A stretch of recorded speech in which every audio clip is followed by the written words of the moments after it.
I'm pretty sure you offended every Everyone. ethnic group north of this latitude. You see all that snow? What else could With you one do? word. Just like igloos and the whole, like everything north of this just the turned dislikes, bright red, just clicking. Cutting out the igloos. I'm leaving that. Fuck. This one's mine. Welcome to Akihabeera, where we'll gladly spend the night with the Japanese beer industry. Just no kissing on the mouth. I'm Casey. I'm Eric. So today we have a special treat from Eric. I don't know if I want to take responsibility necessarily. These beers are goddamn blue. Today we are going to be drinking Abashiri Brewery's Ryuhyou Draft. The brewery is called Abashiri Brewery. They're in Abashiri City in Hokkaido. They've been around since '99. They did some experiments trying to create beers using weird ingredients like scallops and milk. Do you think this one's made with crab blood? That's possible, yeah. The research with these bizarre ingredients actually helped them develop some of their current beer flavors. So they have a whole lineup of colorful beers. There's like a pink one, a green one, a blue one. They use a brewing process called decoction. And after a little bit of Googling, it turns out that has to do with how you treat the mash. The only result that made any sense to me was that you get kind of a German Oktoberfest style beer. I would figure decoction has something to do with making Unix. Yeah, right? You think, like, because the full title is decoction mashing, which sounds like a terrible, violent genre of pornography. You have just been found guilty of rape. Decoction mashing.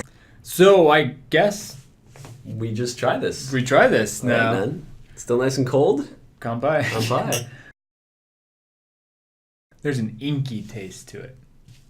I would almost say this tastes like a lager where someone took an Otter Pop, obviously the blue one, and let it melt into the beer. I got sweetness a little bit initially, and then the back end was almost a little sour, I thought. And I don't know to what degree the blue color is deceiving my brain. It tastes like blue. Show me your tongue. Is your tongue blue now? No. If I taught at a preschool, I could easily get away with drinking this until someone smelled. Why do I smell my dad? Why do you smell like the back of my dad's pickup truck? Doesn't smell like broken dreams and dead horse. Is my dad in that can? Did you put my dad in that Give can? me back my dad. This actually has some pretty interesting ingredients in it. The first listed ingredient is starch. After that, it's got mugi. What would nagaimo be? What's like a kind of potato? Yeah, It's like a starchy root vegetable. Hops, and it has kuchinashi coloring, which probably explains the blue. I got a scale for you. Your 10 is you are in Hokkaido. You have your sleigh with your pack of dogs, and you're going on this awesome epic adventure. Like, you're staying in different igloos every night. You're taking in the local culture. Are there igloos in Hokkaido? No. You get to the northernmost tip of Japan. Yep. You have a beautiful girl in your arms. She came from somewhere, but she's bundled up nicely. She came from somewhere. We don't know where the fuck she came from. No, She just came from somewhere. she came out of the snow one day. You become one with a pack of dogs. They're wolves, actually. You have wolf team. They evolved on the way. They evolved, and you did not press B. I want to say that you have a limitless supply of this beer, but I'm not sure yet. I want to say that. Not sure where you're going to land on this one, so... that might bring it down or up on its own. And for your 1, you are stuck on a chunk of ice that broke away from the rest of the landmass. It's just you and a polar bear floating in the sea with no help nearby, and there's a lone rotting fish between you. Well, I guess that's not that bad, because if you win, you beat a fucking polar bear in hand-to-hand combat. What if you beat the polar bear in hand-to-hand combat, and then an orca jumps out of the ocean and eats you? Just as you throw your arms up in victory, you're like, fucking polar bear! And then... I like that. We can edit that. We can make that work.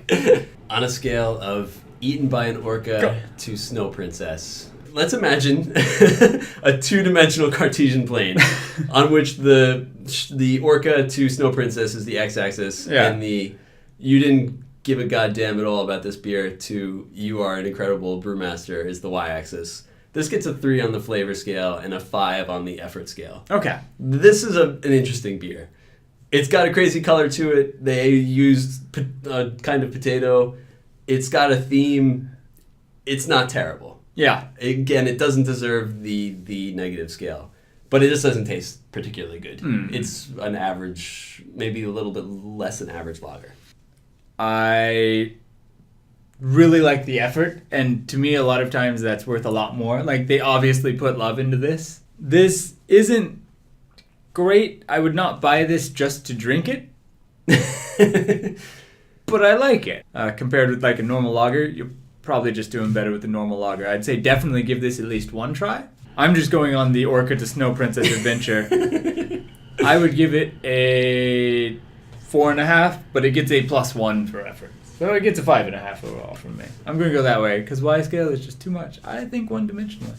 I think the fact that we both came away with this wanting to try more beers from this brewery speaks to where this is. Like, again, flavor-wise, nah. But they're doing interesting stuff. Yeah. So would you recommend this beer? I will recommend this beer only if you really want to tell people that you had a blue beer. You basically took the words right out of my mouth. Okay. Because that's exactly where I was going with it, too. I'd recommend it, if only for the sake of, like, check out this blue beer.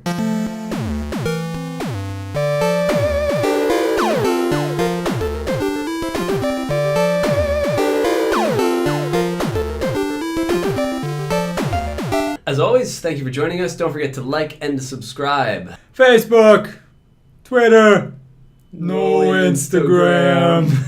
If you were busy last week and stood us up and didn't watch our last video, now's your chance to redeem yourself by clicking here. If you have any questions or comments, any beers to recommend, or you'd like to be a guest on the show, just let us know in the comment box below. So anyway, until next time. It's been fun. Hasta luego.